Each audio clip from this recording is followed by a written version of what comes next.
जदयू के राष्ट्रीय अध्यक्ष ललन सिंह ने नीतीश कुमार को बताया अभिमन्यु। जिस तरह महाभारत में अभिमन्यु ने चक्रव्यूह तोड़ा था, उसी तरह बीजेपी के तमाम षड्यंत्र और तमाम साजिशें रची गई ताकि बिहार में जातीय जनगणना रुकवाई जा सके।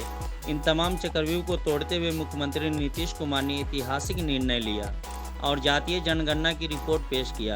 ऐतिहासिक निर्णय पूरा करके दिखाया। ललन सिंह ने प्रधानमंत्री नरेंद्र मोदी को लेकर कहा कि वह कहाँ चाय बेचते थे। 2014 में बोले थे कि हम चाय बेचते थे, तो कहाँ चाय बेचते थे बताएं। बता दें कि जदयू के राष्ट्रीय अध्यक्ष ललन सिंह एक कार्यक्रम के दौरान बीजेपी और मोदी पर जमकर बरसे।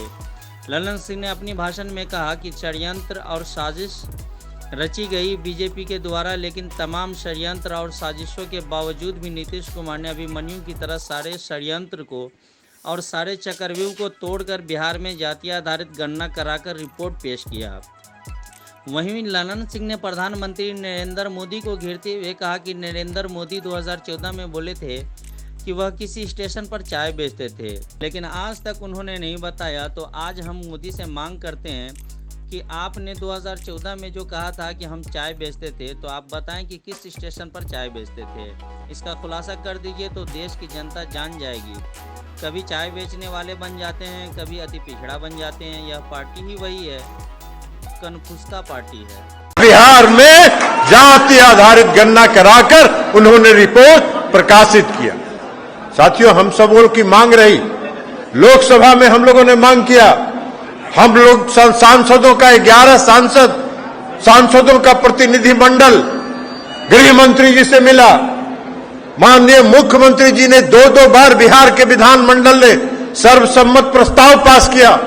माननीय मुख्यमंत्री जी के नेतृत्व में बिहार के सभी पार्टी के विधायकों, पार्टियों का एक प्रतिनिधि मंडल आदरणीय प्रधानमंत्री जी से मिला और सब लोगों ने ये कहा कि 1931 के बाद 1931 अंग्रेजों के समय के बाद आज तक इस देश में जातीय जनगणना नहीं हुई है। एक बार पता लगाना जरूरी है कि किस जात के, किस समाज के कितने लोग इस देश में हैं, और जब तक ये पता नहीं चलेगा तब तक आप उसके उत्थान की कोई योजना नहीं बना सकते। और जब तक पिछले पंक्ति में खड़े लोगों का उत्थान नहीं होगा तब तक आप विकसित राज्य या विकसित देश का कल्पना नहीं कर सकते।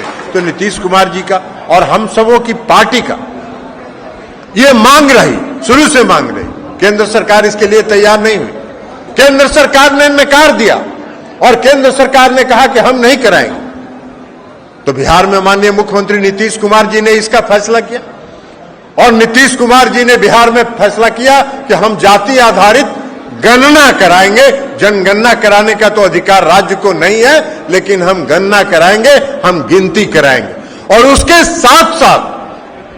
साथ साथ नीतीश कुमार जी ने एक ऐतिहासिक फैसला किया कि हम जातीय गणना कराने के साथ साथ सभी समाज के लोगों की आर्थिक स्थिति का भी हम गणना कराएंगे, उसका भी हम सर्वेक्षण कराएंगे। और सारे सर्वेक्षण हो गए। जब बिहार में जातीय गणना शुरू हुई तो भारतीय जनता पार्टी ने पर्दे के पीछे से खड़ा होकर पटना हाई कोर्ट में उन्होंने याचिका दायर करवाई, लोकहित याचिका दायर करवाई।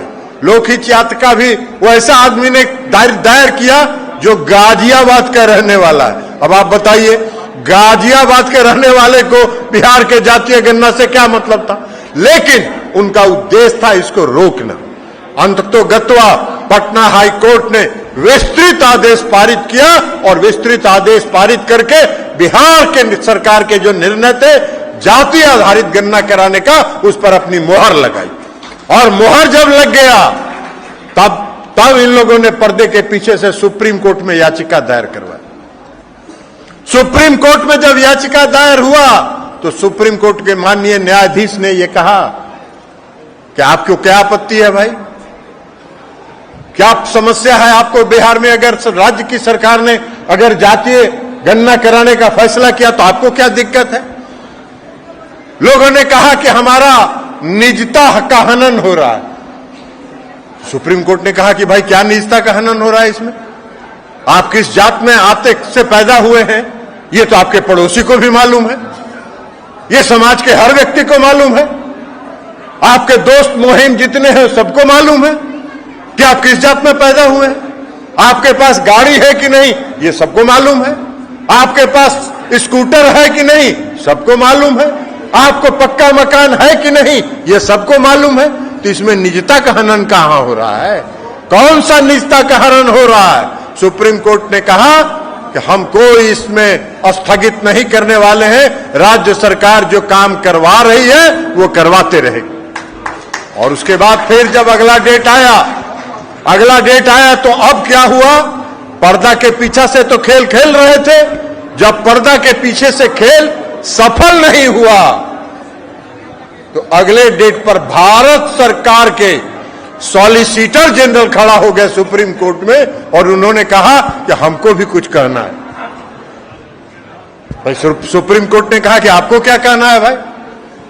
तो उन्होंने कहा कि देखिए, हम इसका न सपोर्ट करते हैं, न इसका समर्थन करते हैं, न हम इसका विरोध करते हैं। तो सुप्रीम कोर्ट ने कहा कि ना आप समर्थन करते हैं, ना आप विरोध करते हैं, तो आप कहना क्या चाहते हैं?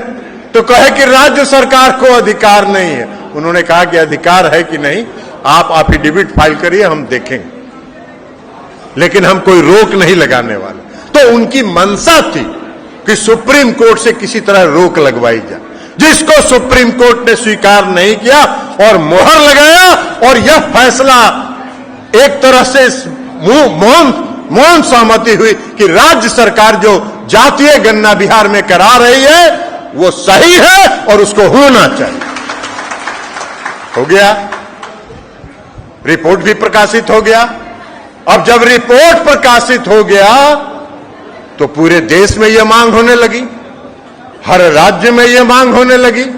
राजस्थान की विधानसभा में पास हुआ, राजस्थान में जातीय गणना कराने का निर्णय हुआ, कर्नाटक में मांग हो रही है, मध्य प्रदेश में मांग हो रही है, उत्तर प्रदेश में मांग हो रही है, झारखंड में मांग हो रही है। तो हम अभिनंदन अपने नेता का इसलिए करना चाहते हैं कि आपके एक निर्णय ने पूरे देश में 2024 के चुनाव का एजेंडा तय कर दिया। और एजेंडा भारतीय जनता पार्टी का जो कमंडल है वो कमंडल दब गया और जातीय गणना आगे हो गया। अब आपका धार्मिक उन्माद फैलाने का जो साजिश और षड्यंत्र है वो नहीं चलने वाला है, उसमें आप शिकस्त हो गए। इसलिए आजकल आप लोग देख रहे होंगे कि मोदी जी बड़ा घबराहट में है। मोदी जी का भाषण कहीं कहीं सुनिएगा, इस देश के आदरणीय प्रधानमंत्री मोदी जी का, उनका तेलंगाना का भाषण सुनिए, उनका अगले दिन मध्य प्रदेश का भाषण सुनिए, उनका छत्तीसगढ़ का भाषण सुनिए, तो उनके चेहरे के भाव को अगर देखिएगा तो आपको पता चलेगा कि अब नर्वस हो गए, हताशा में है। और अगर हताशा में है तो उसका एक कारण है कि हमारे नेता आदरणीय नीतीश कुमार जी ने पूरे देश के विपक्षी पार्टियों को एक मंच पर लाके खड़ा कर दिया है और 2024 का एजेंडा तय कर दिया है। तो हम इसलिए भी अपने नेता का अभिनंदन करना चाहते हैं। हम इसलिए अपने नेता के प्रति आभार व्यक्त करना चाहते हैं कि आपके एक एक कदम ने ऐतिहासिक। नीतीश कुमार जी तो जो काम करते हैं वो देश में व्यापक रूप से चर्चित हो जाता है। बिहार में उन्होंने लागू किया पोशाक योजना, पूरे देश में चर्चा हो गई। बिहार में उन्होंने लागू किया हर घर बिजली पहुंचाना, केंद्र सरकार को मजबूर होकर उसको स्वीकार करना पड़ा। बिहार में उन्होंने लागू किया हर घर नल का जल, केंद्र सरकार को मजबूर होकर उसको लागू करना पड़ा। और जातीय जनगणना भी जब उन्होंने शुरू किया है, आप देख लीजिएगा आने वाले समय में देश में जातीय जनगणना होगी और तब जो गरीब लोग हैं, पिछड़े लोग हैं, उनको न्याय मिलेगा, वास्तविक न्याय मिलेगा। ये हमारे नेता, ये आरक्षण के भी विरोधी हैं। इसलिए साथियों, हम आपसे आग्रह करें कि समाज में आज आने वाले समय में बहुत सारी चुनौतियां हैं। आप सभी साथी को सतर्क रहने की जरूरत है, सजग रहने की जरूरत है। और मोदी जी के और भारतीय जनता पार्टी का जो धंधा चलता है, उस धंधे से सतर्क रहने की जरूरत है और उससे लोगों को सतर्क और उन लोगों को शिक्षित करने की जरूरत है। ये पार्टी जो है मोदी जी खुद भी बहुत बड़े कलाकार हैं, उनका भारतीय जनता पार्टी तो है ही कलाकार, लेकिन अरे यार हल्ला मत कीजिए। इस देश के जो आदरणीय प्रधानमंत्री जी हैं, इस देश के आदरणीय प्रधानमंत्री जी की पूरी पार्टी तो कलाकार है ही, वो खुद भी बहुत बड़े कलाकार हैं। वह 2014 में आप लोगों ने, उन्होंने क्या कहा, अति पिछड़ा का मैं बेटा हूं। भाई हम फिर से कहना चाहते हैं, कई बार हम कह चुके, क्या आदरणीय प्रधानमंत्री जी, आप में अगर साहस है तो आप यह बताइए कि आप जिस समाज में पैदा हुए वह समाज पिछड़ा वर्ग कब घोषित हुआ, पिछड़ा वर्ग कब घोषित हुआ, यह आप बताइए। तो जो पिछड़ा वर्ग घोषित ही हुआ 1999 में, तो अति पिछड़ा कहां से हो गया? और गुजरात में कोई अति पिछड़ा है क्या? गुजरात में कोई अति पिछड़ा वर्ग नहीं है। बिहार ही एक ऐसा प्रदेश है जहां अति पिछड़ा वर्ग को आदरणीय स्वर्गीय कर्पूरी ठाकुर जी ने अति पिछड़ा वर्ग करके उसको सम्मानित करने का काम किया और उसको पिछड़े वर्ग से अति पिछड़े वर्ग को अलग करने का काम किया। तो आदरणीय कर्पूरी ठाकुर जी ने यह काम किया है। बिहार सब दिन हम लोग कर्पूरी ठाकुर जी के साथ काम किए हैं। आदरणीय मंगनीलाल मंडल जी बैठे हैं, हम सब लोग उनके साथ कंधा से कंधा मिला के, उनके कदमों से कदम मिलाकर चलने का काम करते थे। और बिहार में अगर अति पिछड़े वर्ग की पहचान और अति पिछड़े वर्ग के प्रति न्याय का प्रारंभ, शुरुआत अगर किसी ने किया तो स्वर्गीय कर्पूरी ठाकुर जी ने बिहार में किया। लेकिन मोदी जी भी बन जाते हैं अति पिछड़ा और लोग भी उस भ्रम में फंस जाते हैं। अब बताइए ना, 2014 में मोदी जी ने कहा कि हम चाय बेचते थे। कौन स्टेशन पर चाय बेचते थे आज तक उन्होंने नहीं बताया। हम फिर आज इस सम्मेलन के माध्यम से मोदी जी से मांग करते हैं कि आपने जो 2014 में कहा कि हम चाय बेचते थे, किस स्टेशन पर आप चाय बेचते थे, यह आप खुलासा कर दीजिए, देश की जनता को तो पता चल जाएगा। तो चाय बेचने वाला बन जाते हैं, कभी अति पिछड़ा बन जाते हैं। तो ये पार्टी ही वही है, कन्फ्यूज का पार्टी, कान में कुछ कुछ प्रचार करता रहे।